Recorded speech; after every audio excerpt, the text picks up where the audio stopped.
Matthew chapter 16. The Pharisees and Sadducees came, and testing him, asked him to show them a sign from heaven. But he answered them, "When it is evening, you say it will be fair weather, for the sky is red. In the morning, it will be foul weather today, for the sky is red and threatening. Hypocrites, you know how to discern the appearance of the sky, but you can't discern the signs of the times.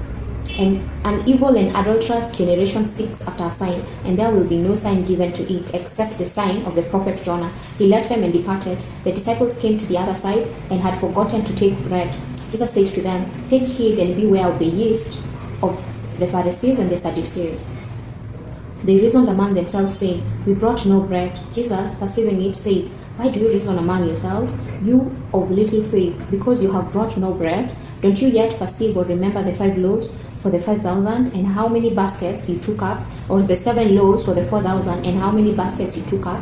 How is it that you don't perceive that I didn't speak to you concerning bread? But beware of the yeast of the Pharisees and the Sadducees." Then they understood that he didn't tell them to beware of the yeast of bread, but of the teaching of the Pharisees and the Sadducees.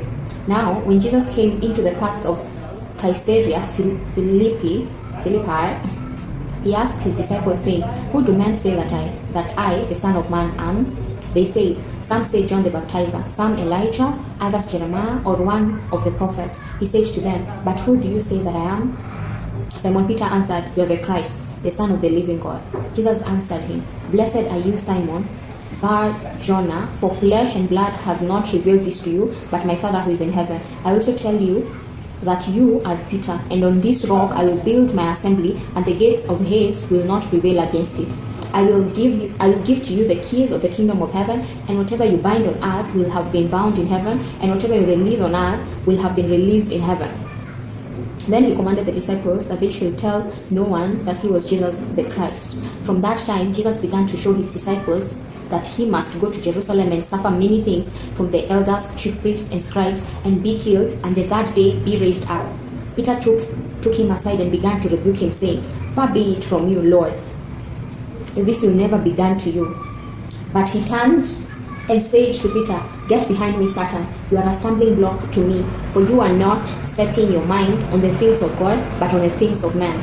Then Jesus said to his disciples, "If anyone desires to come after me, let him deny himself, take up his cross, and follow me. For whoever desires to save his life will lose it, and whoever will lose his life for my sake will find it. For what will profit a man if he gains the whole world and forfeits his life? Or what will a man give in exchange for his life? For the Son of Man will come in the glory of his Father with his angels, and then he will render to everyone according to his deeds. Most certainly, I tell you, there are some standing here who will in no way taste of death until they see the Son of Man coming in his kingdom." Amen.